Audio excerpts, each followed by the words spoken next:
নমস্কার বন্ধুরা, চলে এসেছি আজ আবারও নতুন আরেকটি রান্নার সাথে। আজ আপনাদের রান্না করে দেখাবো কিন্তু এঁচোড় চিংড়ি। সকলেই জানেন আজ অনুষ্ঠান বাড়ির মতো আমি কিভাবে নিজের মতো করে তৈরি করি এই এঁচোড় চিংড়িটা, সেটাই আপনাদের সাথে শেয়ার করব।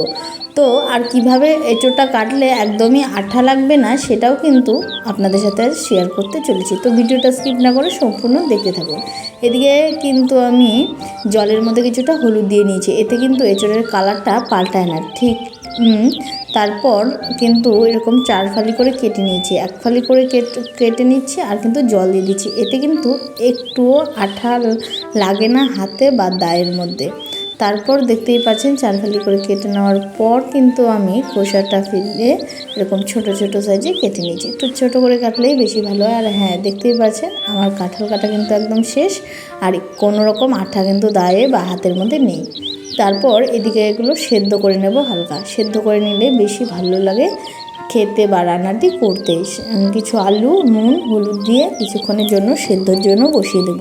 প্রেশারে সেদ্ধ করলে সেই স্বাদটা আমার কাছে আসে না বলে আমি কিন্তু এরকমভাবে কড়ার মধ্যেই অনেকক্ষণ সময় ধরে সেদ্ধ করে নিই। ও হ্যাঁ, সাথে দিয়েছিলাম একটু গোটা রসুন, সেটা দেখাতে ভুলে গেছি, স্কিপ করে গেছি। আমার গোটা রসুনও ভীষণ পছন্দের, তাই গোটা রসুনও কয়েকটা দিয়ে দিলাম সেদ্ধর মধ্যে, খুব মোলায়েম হয়ে থাকবে। তারপর কড়াতে দিয়ে দিলাম সামান্য সরিষার তেল। আগে চিংড়ি মাছগুলো ভেজে নিতে হবে। চিংড়ি মাছগুলো পরিষ্কার করা আর দেখাইনি, আপনারা সকলেই প্রায় কম বেশি জানেনই, তাই উপরের খোসাটা কিন্তু আমি চিংড়ির ফেলে দিয়েছি। তারপর কিন্তু নুন হলুদ মাখিয়ে নিয়ে ভেজে নিয়েছি। রান্নাটি খুবই সাধারণের মধ্যে দেখাবো, কিন্তু খেতে হয়েছিল অসাধারণ। তারপর ওই মাছগুলো নামিয়ে ওখানে আর একটু সরিষার তেল দিয়ে শুকনো লঙ্কা আর দিয়ে দিলাম গোটা জিরে, ফোড়নে দিয়ে দিলাম কুচনো পেঁয়াজটা কিছুক্ষণ নাড়িয়ে চাড়িয়ে ভেজে নিতে হবে। আর যারা এখনও আমার চ্যানেলটি সাবস্ক্রাইব করেনি তাদের অবশ্যই অনুরোধ করব, প্লিজ চ্যানেলটা সাবস্ক্রাইব করে বেল নোটিফিকেশানটা অল করে আমার পাশে থাকবেন। তারপর দিয়ে দিলাম কিছুটা মশলা। হ্যাঁ, মশলাতে যা যা দিয়েছিলাম কিন্তু এখানে টমেটো দুটো সিদ্ধ করে নিয়েছিলাম, এতটা দেখায়নি। আর সেদ্ধটা আমার টমেটো আর শুকনো লঙ্কা এই দুটোকেই একসাথে, আর কিছু পর রসুন বেটে নিয়েছিলাম। তারপর দিয়ে দিলাম কিছুটা ধনে গুঁড়ো দিয়ে কিছুক্ষণ সময় ধরে কিন্তু কষাতে থাকবো নুন হলুদের সাথে। তারপর দিয়ে দিলাম বেটে রাখা জিরে। আমার ঠাকুমা বলতো জিরে নাকি একটু পরে দিলে এই স্মেলটা বেশি ভালো হয়, সে কিসের জন্য আমি জানি না, কিন্তু আমিও এইভাবেই রান্নাটা করি, তাই রান্নাটা হয় দারুণ স্বাদের। তারপর দিয়ে দিলাম সেদ্ধ করে রাখা এঁচোড়টা। অনেকক্ষণ সময় ধরে কষিয়ে নেবেন, কষানোর ওপরই ডিপেন্ড করে রান্নাটা কতটা দারুণ হতে চলেছে।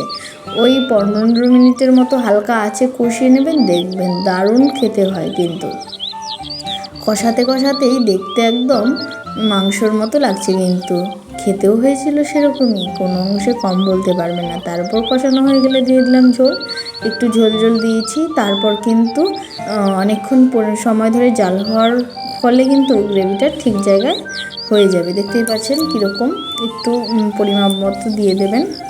তারপর কিছুক্ষণ সময় ধরে জাল করে নিতে হবে।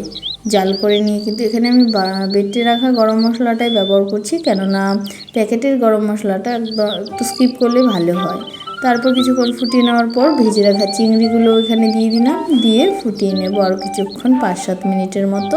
তারপর সবশেষে দিয়ে দেবো গরম মশলা। রান্না আমার রেডি। তো কেমন লেগেছে আপনাদের এই রান্নাটি অবশ্যই কিন্তু কমেন্টে জানাবেন। আশা করছি সবসময় পাশে থাকবেন, আর যারা এখন চ্যানেলটি আমার ভিজিট করেনি একবার হলেও গিয়ে ঘুরে আসবেন, অনুরোধ রইল আপনাদের সকলকে। তো আজকের জন্য এই পর্যন্তই। সকলে ভালো থাকবেন, সুস্থ থাকবেন, আমার পাশে থাকবেন। আমি প্রথমেই বলেছি আমি গ্রামাঞ্চলের ভীষণ পূর্ণ রান্না খুব সহজভাবে কম তেল মশলায় আপনাদের জন্য তুলে ধরার চেষ্টা করি। আজকের জন্য নমস্কার।